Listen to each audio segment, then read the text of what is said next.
Hi friends, ఎలా ఉన్నారు? బాగున్నారా అందరూ?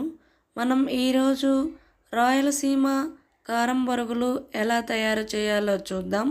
ముందుగా స్టవ్ వెలిగించుకొని బాండీ పెట్టుకోవాలి. తర్వాత బాండీలో 2 స్పూన్స్ ఆయిల్ వేసుకోవాలి.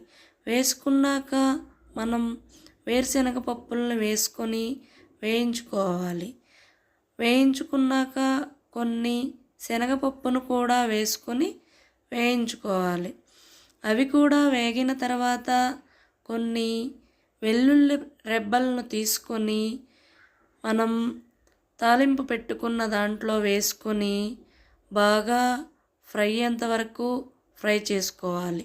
తర్వాత కొంచెం ఉప్పు, కొంచెం పసుపు వేసుకొని ఫ్రై చేసుకోవాలి.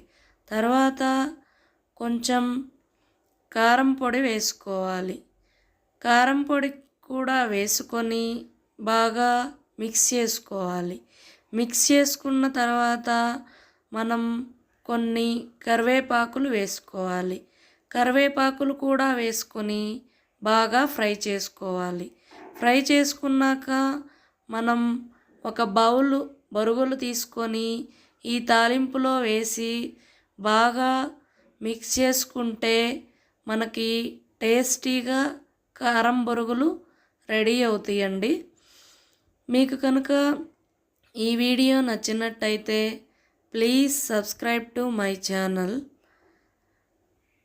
మనకి ఈవినింగ్ స్నాక్స్గా బాగుంటాయండి ఇవి.